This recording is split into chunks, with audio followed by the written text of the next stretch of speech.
بسم الله الرحمن الرحيم. الحمد لله نحمده ونستعينه ونستغفره ونؤمن به ونتوكل عليه ونعوذ بالله من شرور أنفسنا ومن سيئات أعمالنا. من يهده الله فلا مضل له ومن يضلله فلا هادي له. ونشهد أن لا إله إلا الله وحده لا شريك له. ونشهد أن سيدنا ومولانا محمدا عبده ورسوله. أما بعد، فأعوذ بالله من الشيطان الرجيم. بسم الله الرحمن الرحيم. الرجال قوامون على النساء. صدق الله العظيم. رب اشرح لي صدري ويسر لي أمري واحلل عقدة من لساني يفقهوا قولي. اللهم صل على محمد النبي الأمي وعلى آله وسلم تسليما. میٹھی میٹھی پیاری سی کہانیاں ہیں، میٹھی میٹھی پیاری سی کہانیاں ہیں، بیٹیاں تو سچے رب کی مہربانیاں ہیں۔ معزز سامعین کرام، میرے واجب التکریم بزرگوں، دینی ایمانی بھائیوں، اللہ رب العزت کا احسان ہوا، اس کا کرم ہوا، اس کا فضل ہوا کہ اللہ رب العزت نے ہمیں اور آپ کو جمعہ کی نماز پڑھنے کے واسطے سے یہاں جمع ہونے کی، اکٹھا ہونے کی اور کچھ کہنے سننے کی سعادت مرحمت عطا فرمائی۔ عزیزان گرامی، آج جو حالات ہمارے سامنے ہیں اور معاشرے کی یہ تھکی تصویر جو ہمارے سامنے نظر آ رہی ہے، جب ہم ان کو دیکھتے ہیں، پڑھتے ہیں، مطالعہ کرتے ہیں، نظر ثانی کرتے ہیں، تو ہمارے دلوں کے اندر غم و الم کا ایک طوفان اٹھتا ہے کہ اے میرے مولا، اے ربا، ہم انسانیت کے چمن میں ہیں یا درندوں کے کسی جنگل میں زندگی بسر کر رہے ہیں؟ میرے عزیز ساتھیوں اور بزرگوں، سمجھ میں نہیں آتا کہ انسان کی شکل میں درندے کہاں سے آ گئے جنہوں نے شیطانوں کو بھی شرمندہ کر دیا۔ ہم روزانہ اخبار میں پڑھتے ہیں، سنتے بھی ہیں کہ کہیں معصوم لڑکی پر ظلم کر کے اس کو زندہ جلا دیا، اور اس جلی ہوئی تصویر کو جب ہم دیکھتے ہیں، ان رپورٹوں کو جب ہم پڑھتے ہیں، تو دل یہ پوچھتا ہے کہ کیا ظلم تھے ان کے، کیا پاپ تھے ان کے، کس ظلم کے بدلے میں ان کو زندہ جلا دیا گیا۔ اور جب تم کسی معصوم لڑکی کے اوپر پیٹرول چھڑک کر تم جلا دیتے ہو، تو تمہارے دل کے اندر یہ سوال نہیں اٹھتا کہ اس معصوم سی نازک سی زندگی نے کیا ظلم کیا تھا، جس کی سزا تمہاری عدالت نے موت لکھی ہے۔ اللہ رب العزت نے قرآن پاک کے اندر ارشاد فرمایا، الرجال قوامون علی النساء۔ اللہ تعالیٰ کا فرمان ہے کہ اللہ رب العزت نے مردوں کو عورتوں پر قوام بنایا ہے، حاکم بنایا ہے کہ تم عورتوں پر قوام ہو۔ اللہ تعالیٰ نے اس آیت کے ذریعے سے مردوں کو ان کی اوقات، ان کی شخصیت، ان کی قیمت اور ان کی ذمہ داری کو مردوں اور عورتوں پر واضح فرما دیا کہ تمہاری حیثیت کیا ہے، تمہاری حیثیت قوام کی ہے، حاکم کی ہے. تمہارے اوپر یہ ذمہ داری ہے کہ تم محنت سے کمائی کر کے حلال رزق کے ذریعے سے اپنے بیوی کے نام نفع اور اپنے بچوں کی پرورش کرنا، ان کی اچھی تربیت کرنا، ان کو اچھی تعلیم دینا اور ان کے مستقبل اور فیوچر کا خیال رکھنا، یہ مردوں پر فرض ہے. میرے دوستو، جو لڑکا شادی کرتا ہے اس کے اوپر لازم اور واجب اور ضروری ہے کہ جس گھر سے اپنی بیوی کو لا رہا ہے اس کے ماں باپ کے غمگین اور دکھ پہ دلوں کو کچھ سہارا دے کر آئے، کچھ پیسے دے کر آئے، کچھ دولت دے کر آئے. جناب رسول اللہ صلی اللہ علیہ وسلم نے ارشاد فرمایا کہ مہر کا ادا کرنا تم پر واجب ہے، بغیر مہر کے نکاح نہیں ہوتا.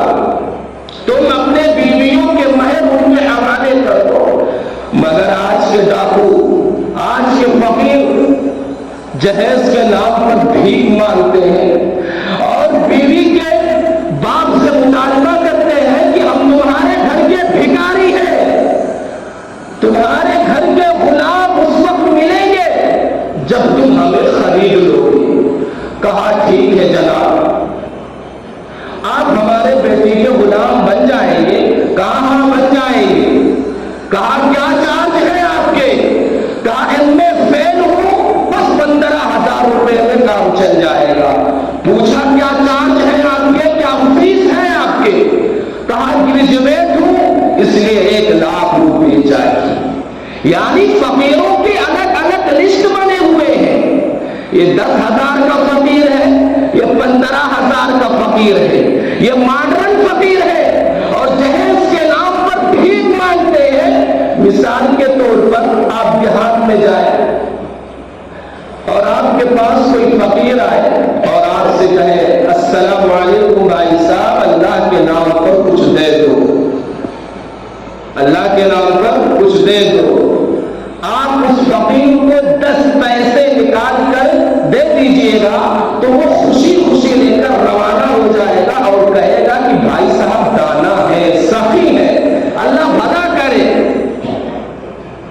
لیکن اگر آپ بنگلور کے ایم جی روڈ پر چلے جائیں، دلی کے چاندنی چوک پر چلے جائیں، مدراس اور کلکتہ، بمبئی اور کئی بڑے بڑے شہروں میں چلے جائیں اور وہاں کوئی ماڈرن فقیر آئے سوٹ بوٹ ٹائی لگا کر اور انگریزی میں مانگے please help me sir, please give me sir, اور آپ اس کو 25 پیسے نکال کر دیں گے تو وہ فقیر اس 25 پیسے پر جب نگاہ اس فقیر کی پڑے گی فوراً آپ کی طرف دیکھے گا اور کہے گا کہ لگتا ہے تو بھی اپنے زمانے میں فقیر تھا، میں شرم نہیں آتی مہنگائی کے زمانے میں 25 پیسے دے رہا ہے.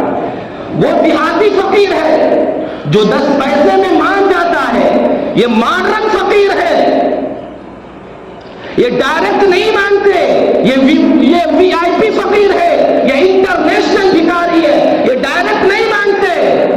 یہ بھیک مانگنے کے لیے آدمی رکھے ہوئے ہوتے ہیں کہ ہم آپ کو اتنی بھیک دلائیں گے، اتنا کمیشن چاہیے. سن لو کان کھل کر کمیشن کھانے والوں، لعنت ہو تم پر، لعنت ہو ان پر کہ کسی بیٹی کی زندگیوں کو اجاڑ کر اس سے کہیں زیادہ بہتر ہے کہ تم کسی کے دروازے پر بیٹھ جاؤ، صبح سے لے کر شام تک تمہیں مل جائے گی. لیکن خدا کے واسطے کسی کے اوپر ظلم مت ڈھاؤ، کسی کو اتنا مت ستاؤ اور کسی کو کہنے پر مجبور مت کرو اور کسی کو کہنے پر مجبور مت کرو. میرے بھائی اور دوستوں اور بزرگوں،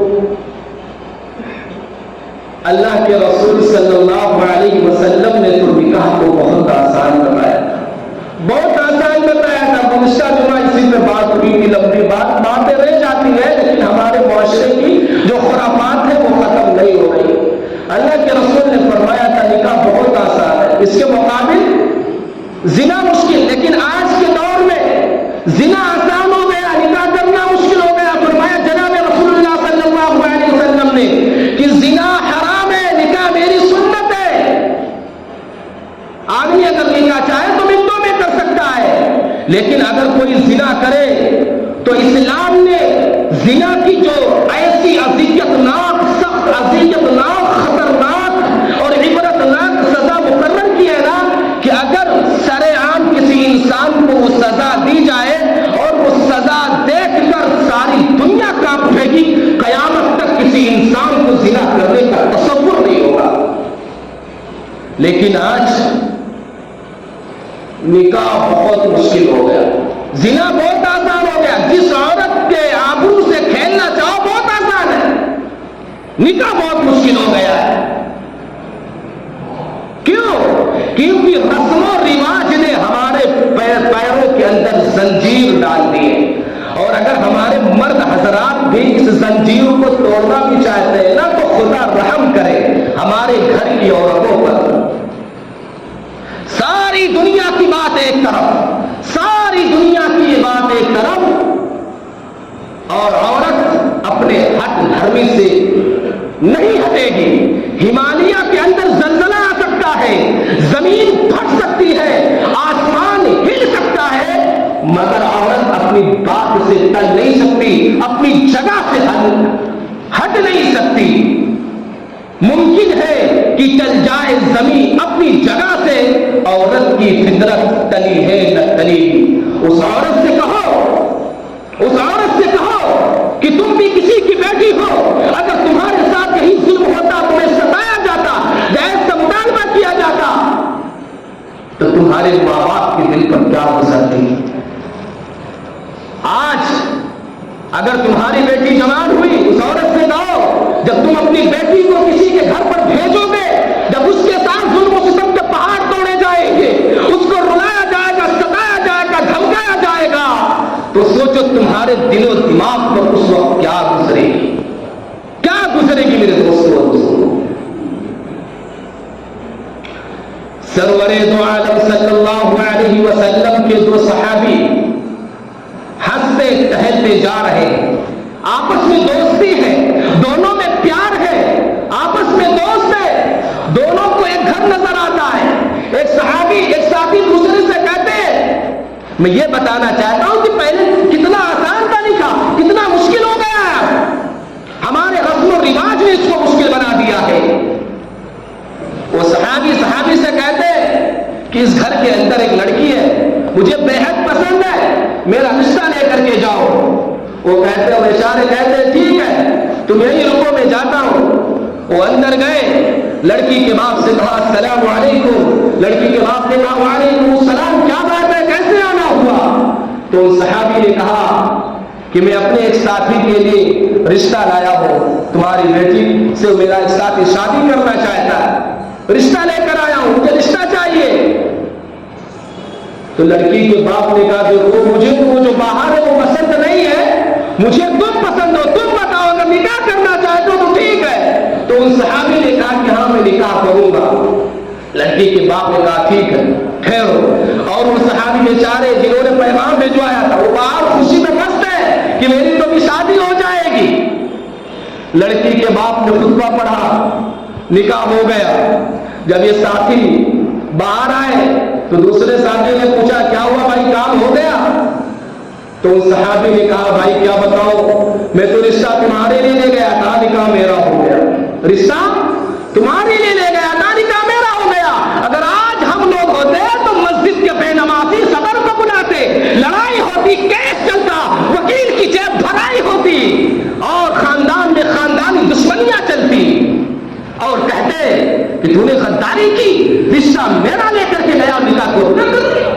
وہ صحابی کہتے ہیں بارک اللہ لک وجمع بینکما فی خیر، مبارکبادی دیتے اور کہتے یار یہ رشتہ تیری قسمت میں تھا، بیچ میں رکاوٹ بن گیا تھا. تو نکاح کتنا آسان ہے میرے دوستو. دیکھو فاطمہ الزہرا رضی اللہ تعالی عنہا کی شادی حضرت علی رضی اللہ تعالی عنہ سے ہوئی، اور آپ جانتے ہیں کہ حضرت فاطمہ رضی اللہ تعالی عنہا سے شادی کے خواہش مند کئی اور حضرات تھے، لیکن تو حضرت ابو بکر اور عمر رضی اللہ عنہما جو چاہتے تھے کہ نبی کے خاندان میں ہماری ایک نئی رشتے داری ہو جائے، لیکن اللہ کے رسول صلی اللہ علیہ وسلم نے جواب نہیں دیا. تو حضرت ابو بکر صدیق رضی اللہ تعالی عنہ نے مسجد کے اندر حضرت علی سے کہا کہ علی جا کر کے آپ فاطمہ کا رشتہ مانگو. حضرت علی نے فرمایا ابو بکر کس منہ سے مانگوں گا، میرے پاس تو کوئی چیز نہیں ہے، کھانا کھلانے کے لیے کوئی سامان نہیں ہے. حضرت ابو بکر نے کہا سامان اکٹھا کرنا میرا کام ہے، رشتہ مانگنا آپ کا کام. عرب کے اندر رشتہ مانگنا کوئی عیب نہیں تھا، یہ عرب کا رواج تھا، آج بھی ہے. تو حضرت علی رضی اللہ تعالی عنہ نبی پاک صلی اللہ علیہ وسلم کی خدمت میں جا کر کے عرض کیا یا رسول اللہ صلی اللہ علیہ وسلم میں آپ کا مہمان بننا چاہتا ہوں. اللہ کے رسول صلی اللہ علیہ وسلم نے جواب دیا اہلا وسہلا مرحبا. حضرت علی رضی اللہ تعالی عنہ واپس آئے اور وہی الفاظ حضرت ابو بکر سے کہا اور کہا کہ رشتہ کے بارے میں تو کچھ نہیں کہا لیکن صرف یہی کہا اہلا وسہلا مرحبا. حضرت ابو بکر نے فرمایا علی تمہیں مبارکباد ہو، میں رازدار نبوت ہوں، تمہارا رشتہ ہو گیا ہے، بات بن گئی ہے.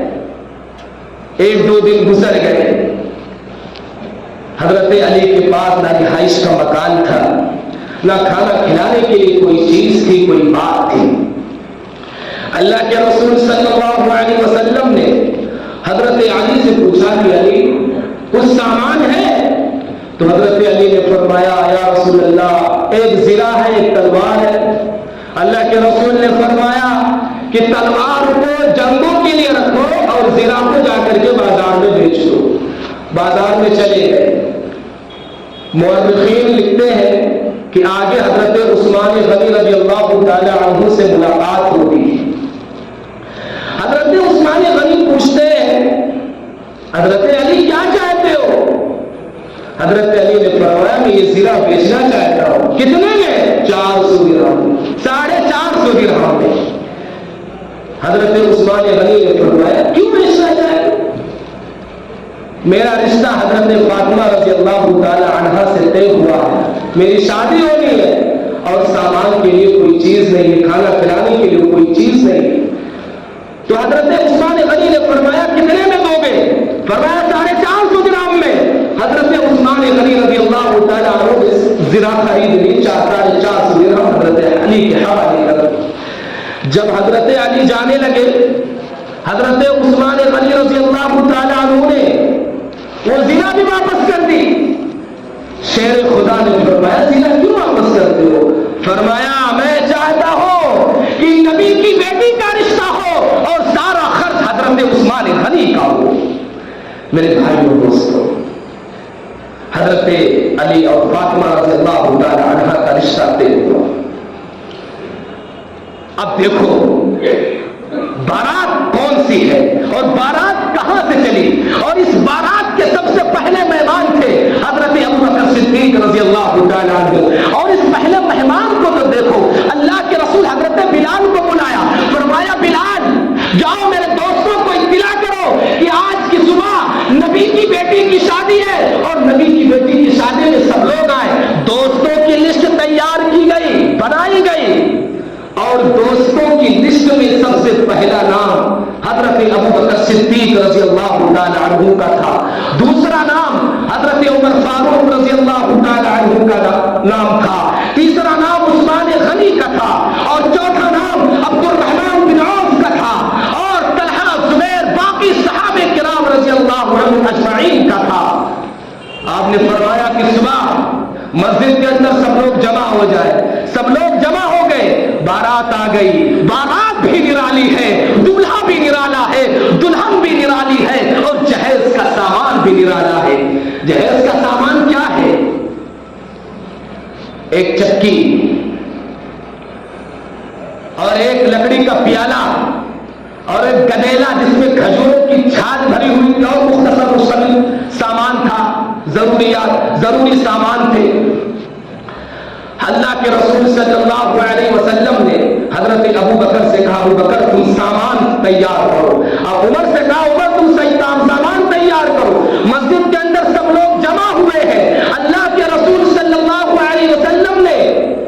نکاح پڑھایا اور نکاح کے اندر فرمایا فاطمہ میں نے تمہارا نکاح ایک ایسے لڑکے کے ساتھ کیا ہے جس کا علم پہاڑوں سے بھی بلند ہے. یہ خطبے کے الفاظ ہیں، خطبے کے الفاظ ہیں. گھر کے اندر ام سلمہ حضرت عائشہ یہ دونوں گھر کے اندر سامان شفٹ کر رہی ہیں اور باہر سے اٹھا کر سامان حضرت ابو بکر گھر کے اندر لا رہے ہیں. اور تو کہے کہ ابو بکر کافر، عمر کافر، تیری کتاب کہے عمر کافر. ارے یاد کر نکاح جب ہونے لگا اللہ کے رسول نے گواہوں کو منتخب کیا. گواہ کون بنے؟ ابو بکر اور عمر، یہ دو گواہ بنتے ہیں. اور تیری کتاب کہتی ہے کہ عمر کافر، ابو بکر کافر. چلو بھر پانی میں ڈوب مرو. سپاہ صحابہ محبت کی بات کرے. سامان تیار ہو گیا.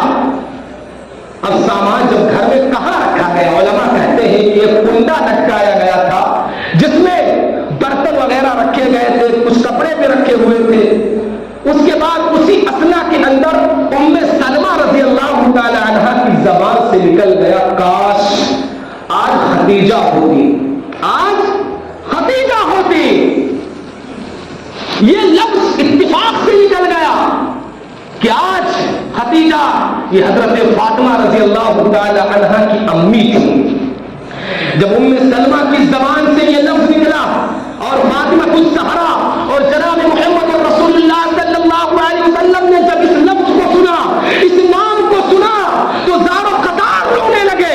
عائشہ رونے لگی، سارے صحابی رونے لگے کہ کاش آج حضرت خدیجہ زندہ ہوتی تو اپنے ہاتھوں سے اپنی بیٹی کو روشن کرتی. اللہ کے رسول صلی اللہ علیہ وسلم زار و قطار رونے لگے. فاطمہ کے سر کے اوپر ہاتھ رکھا، کہا بیٹی آج خدیجہ کی وفاؤں نے مجھے بلا دیا. بڑی وفائیں ہیں خدیجہ کی میرے ساتھ. تمہیں نہیں معلوم فاطمہ، جب دنیا والوں نے مجھے دھکا دیا، دنیا والوں نے مجھے مارا پیٹا ستایا، تب جا کر کے حضرت خدیجہ نے مجھے سہارا دیا، مجھے اپنا بنا لیا. میرے بھائی اور دوستو، یہ ہے شادیاں، یہ شہنشاہ کائنات کی بیٹی کی شادی ہے. اگر ہم ان سے عبرت نہ لیں اور ان سے سبق نہ لیں تو اس سے بڑی بدقسمتی کی بات اور ہمارے حق میں کیا ہو سکتی ہے. میرے دوستوں اور بزرگوں، یہ واقعات، یہ باتیں اس لیے سنائی جاتی ہے. تقریر کرنا کمال کی بات نہیں ہے. بڑے اچھے انداز میں تقریر کر کے چلا گیا، بڑے لچھے دار تقریر کر کے، یہ کمال نہیں میرے دوستوں. بات دل میں اتر جائے یہ کمال کی بات ہے. باتوں پر عمل ہو جائے یہ کمال کی بات ہے. ہر آدمی کوشش کرے میرے دوستوں کہ ہم اپنے گھروں کے اندر جن شادیوں سے متعلق، نکاح سے متعلق، جہیز سے متعلق جن بیماریوں نے جنم لے رکھا ہے، انشاءاللہ حضور صلی اللہ علیہ وسلم کی سنت سمجھ کر، حضرت فاطمہ کا صبر سمجھ کر کے انشاءاللہ ایک خرافات کو ہم ختم کریں گے اور ایک سنت کو ہم زندہ کریں گے. دعا کریں کہ اللہ رب العزت ان سنی ہوئی باتوں پر عمل کی توفیق عطا فرمائے. آمین. وآخر دعوانا الحمدللہ رب العالمین. یہ اعلان ہے کہ ملہی پور ہریانہ اور گورا چوکی کے بیچ میں گاؤں ہے ملہی پور. 26 تاریخ کو ایک روزہ پروگرام اجتماع جس میں حضرت مولانا افضال الرحمان صاحب تشریف لائے ہیں. آپ لوگ وہاں پہنچے ان کے بیانات سے جو حضرات سن کر